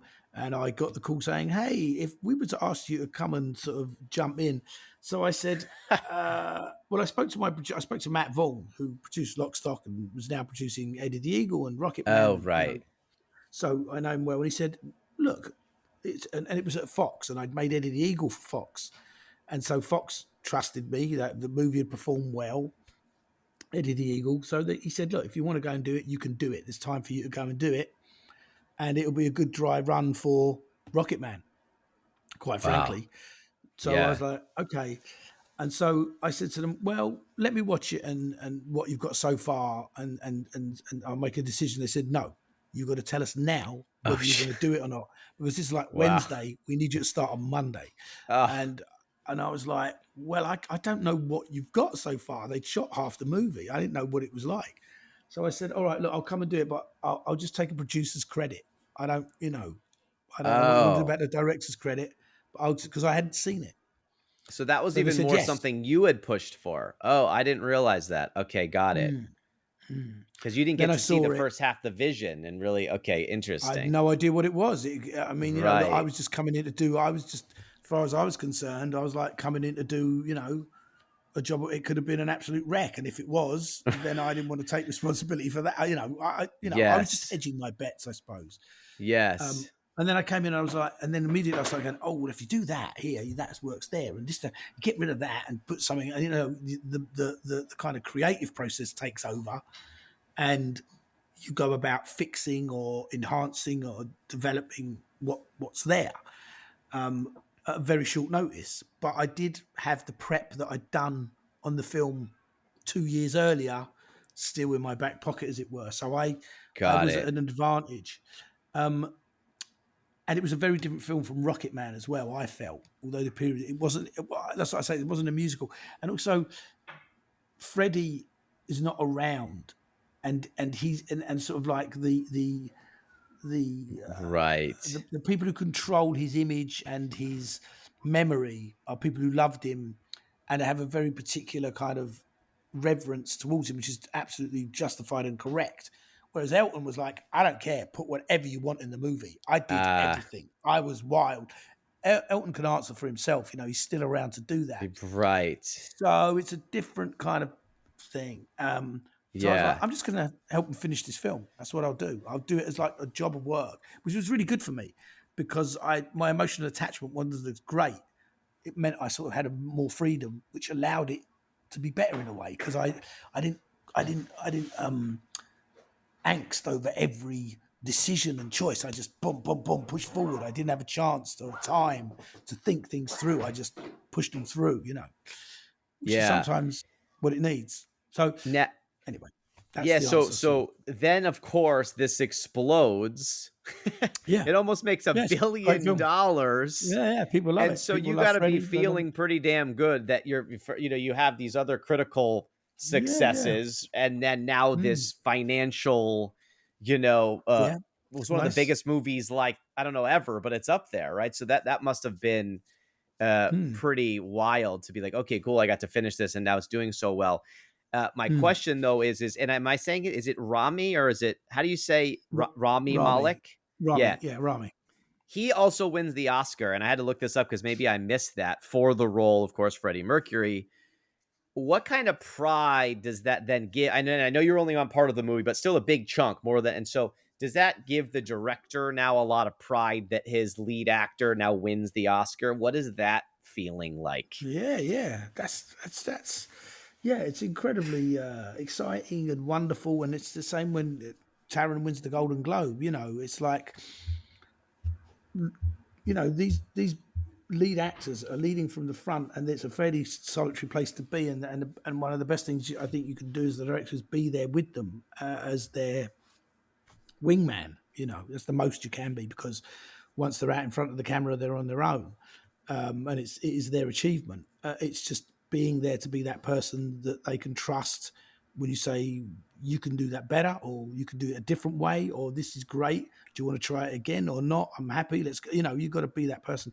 So that's really good because you can take it as a personal win as well because you are involved to a greater or lesser extent Yeah. to what they've achieved, and they're great friends of mine, both those guys, because they recognize that as well. I'm not to take anything away from what they have, the achievement is theirs, but just to be the person that they go, hey, you were there for me at that time, thank you, because Right. it's a lonely place.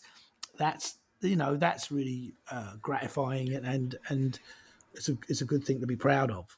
Yeah, and because you're helping steer that ship to greatness, if you will, right? Yeah, So yeah, you're yeah. definitely, Well, you're yeah, with every aspect of it. I mean, but the win is for everybody. I mean, it sounds so corny right. thing to say, but it is, and it is. Yes. It is. The movie making absolutely is any sort of theatre or TV, and I'm sure Tate probably said the same. It's a group effort. You just got to be the one who shouts the loudest, so that people know which way the ship's heading. Right. You So know. I know we've gone kind of long here. My last Yeah. show that I want to address is Hmm. The Offer really quickly. Hmm. Okay. So Um, I'm a huge fan. 2022 Paramount Plus. Okay, here's the crazy thing, and this is where I'm going to denounce Rotten Tomatoes live on the show. It only gives us 57 on the tomato meter, but you get vindicated. Audience score now is Yeah. 96%. So Is everybody is it? disagreeing with the critics. And I don't know if you know how that works, but people have Rotten Tomato accounts and they can vote on the show Yeah. Yeah. themselves, Yeah. and you can Yeah. get Yeah. hundreds of thousands of views, and everybody is turning against that. So, and I'm one of them. Hmm. I give it well over into the 80s on the Waller Report score, which is classified hot on the Thank Waller you. Report. Okay. I fucking Great. love the Fantastic. show. I rewatched it and I liked it maybe even more this time. I mean, great actors, solid writing, backstory. I mean, I'm a big Godfather fan too, right? So Mm-hmm. it just great job bringing the period to life. And I think Hmm. it's always a riveting story when there's like this iconic thing that happens, but when you're watching the tale, so many roadblocks and so many things could have derailed it, Hmm. right? And you get to Hmm. see people didn't know how great it was going to be. No. So really quickly, and again, I don't want to keep you all here all night. Is when you were first attached. Okay, so you're first attached. Like I see that the creators are Michael Token and Leslie Grief, if I'm saying that right. So Hmm. were Hmm. you a big Godfather fan going into this? And and knew quite a bit about the movie when you got attached. Was it really exciting, or what was that whole thing like? No, I'd never heard of it. I'd never seen it, and I'd never. I heard. I saw this part three, which I thought was good. No, No, no, of yeah, course, yeah, yeah. right. Like any film aficionado, only young guys sit around and watch Godfather 1 and 2 many a night. It's something you rewatch. I think even the year before I'd been to a wedding in Italy where they projected it onto the side of the farmhouse. We were sat outside under the stars in Tuscany watching Godfather 2, drinking wine Yes. and Wow. that big outdoor cinema paradiso kind of experience of watching it there. So yeah, me and my friends have, I don't know if I knew that much about the provenance of it. I'd Yeah. worked with Pacino and I knew him, and I'd not really ever spoken to him about it. So when the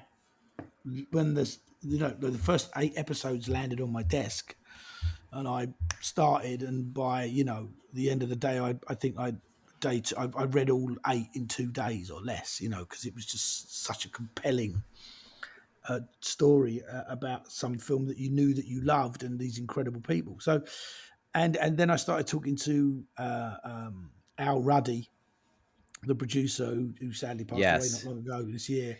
But he was an incredible character, an incredible man, and that was very exciting. So it was an easy bite. I was attached to do a movie at Paramount, and that unfortunately, like they do, it fell apart at the 11th hour. And literally the next day, those scripts arrived on my desk from Paramount Plus with an offer to do it. So, Wow. and as soon as you mentioned The Godfather, you're like, well, what's this? Yeah. What are you talking about? And unfortunately, it's it's not trying to recreate The Godfather, so you can't ever fill those boots. But you can make your own version of telling the story of how it's made. That sort of took the pressure off. It's like, well, you can't make a TV show out of The Godfather, but that's not what it is. And so then it was like, oh, this is really good because you get to dabble in that world, but you don't have all the responsibility of living up to. And I Right. think that's probably where the critical, kind Peace. of gap Yeah. is. Yeah, is that they're like, what did they expect? That I was going to try and remake The Godfather?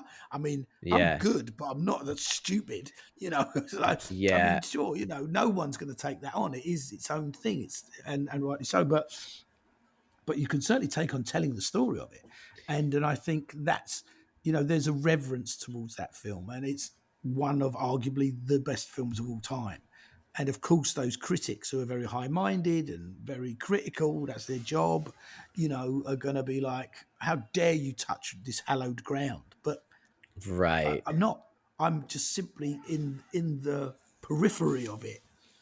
And that's why people like yourself, people like me, we love that film. It's good. Tell me a bit more about this film that I love, because I can go and watch it again now and enjoy it again in a whole new way. Yeah. Well, And I think that's well, where. don't listen to them. We've proven, like, Uh, again, I love this. I got my brother back into it. I got a lot of people, and you even said that Spielberg loved it. Was that what you had yeah, said? yeah. Margot Yeah. Robbie phoned me up and went, "Hey, I Yeah. just met Spielberg. He told me to watch The Offer." I was like, "Oh, Yeah. my friend directed that," and I was like, that's an accolade I can live with. That's more than what you and films do, and TV stuff. It gets panned and stuff. People have opinions. That's what they're paid to do. But really, what counts is when people watch it. And I'd much rather have an audience than a great review. If people are watching it, that's Yeah. what it's there for. It's not there to be criticized. It's there to be watched. Yeah, I mean, it's very moving. The writing is fantastic. You get really immersed in the characters, and I mean, let's just list the cast: Miles Teller, Juno Temple, Giovanna Ribisi, Jay Mhm. Cannavale, who's my boy, and he was on my last I love episode. him.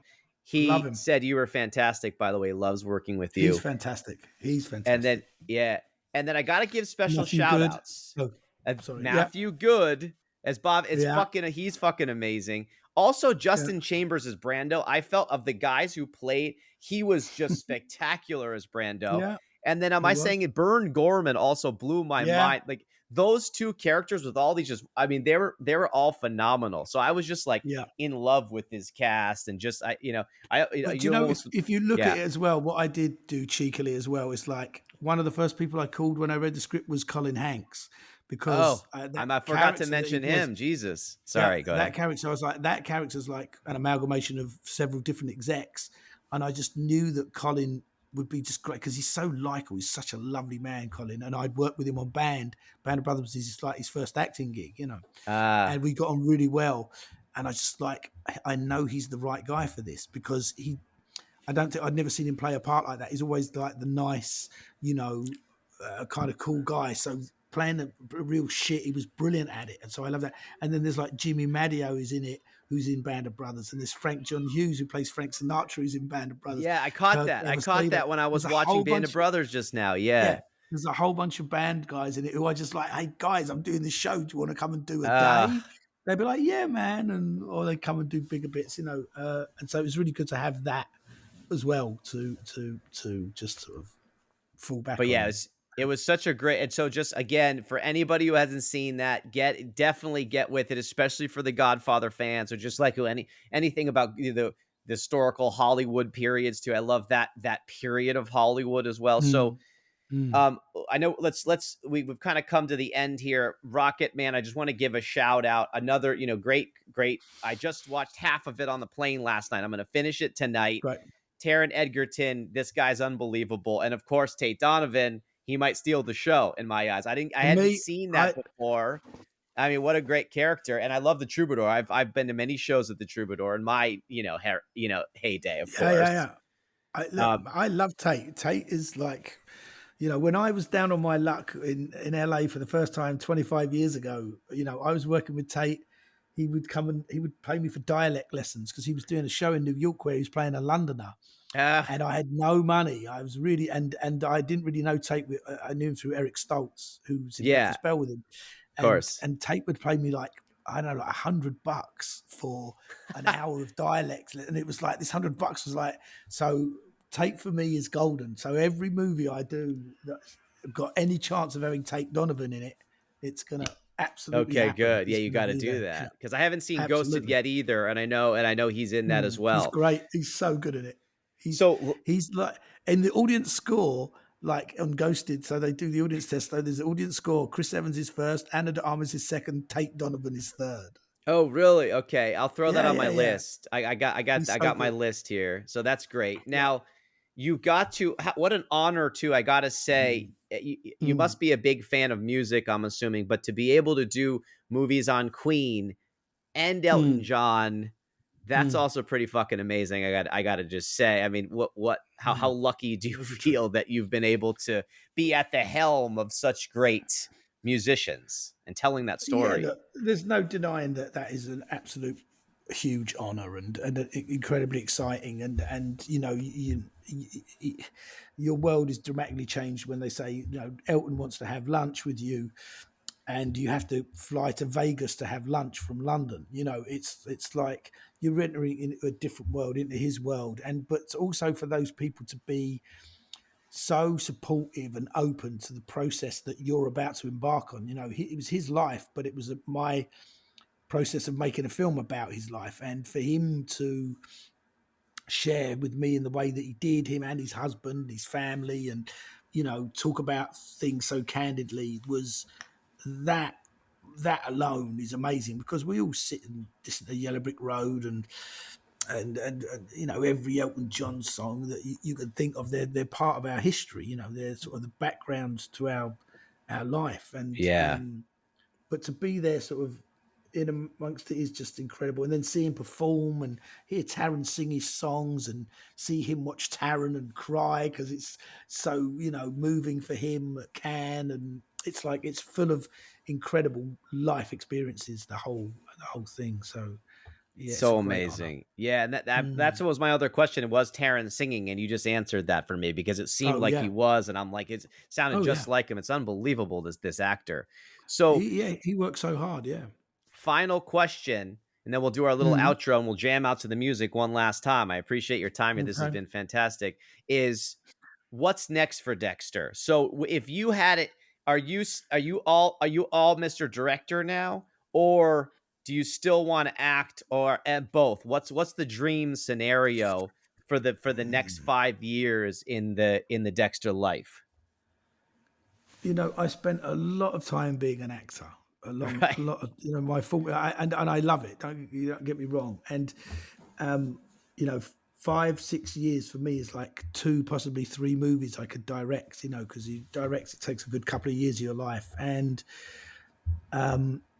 it feels like a really creative, exciting period of my life for me. And to have these kind of opportunities at the level that I do, I have to do that. You know, acting's great, and if someone offers me something and I can do it, I'll go and do it in a heartbeat because I don't worry about it anymore. You spend a lot of time worrying about it when you're young because it's so important, and it is important. But I just think there's people out there who who are more cut out to do it than I am. I want to really explore what I can with directing for the next 10, 15 years while I got it in me, and see what I can do. And so I have projects now that are real passion projects that are passion projects for studios that they want me involved in, which I get on board with. So I've kind of got like several different versions of directing ahead of me, and it's just too Awesome. exciting and too creative a moment to miss. So I'll be focusing on that for the time for the foreseeable Yeah, future. well, it's you're on a huge run, so you might as well, Yeah, keep it while exactly. it's hot. So let me just The do this bases are quick. loaded. The bases are Yeah, loaded. yeah, I go to yeah. yeah. So let me just do this quick outro, and we'll jam to the music, and then I'll let you go. So thanks for listening to the Wally Report, the world's hottest podcast. Please subscribe, follow, comment, like, share, and blast. We're on Spotify, we're on Apple Podcasts, we're on YouTube, and we're heavy on the gram at the Wally Report. That's at the Wally Report. We've actually been posting a lot of hot shows on there, fresh content, videos, so don't miss out. And please make sure to comment on Spotify. We love the comments and interactions with the fans, right? So you can also email. I don't know if Dexter, are people even emailing anymore? But anyway, you can also email us directly at I do. info@wally.report. That's info@wally.report. That's not .com. .com is out, baby. So please help spread the word. Thanks again for listening. And we'll see you in a week. I have a second show. And so let me just cue up our dance music, Dexter, and we'll just do a little ditty here. Do I have to dance? No, but there we go. Woo.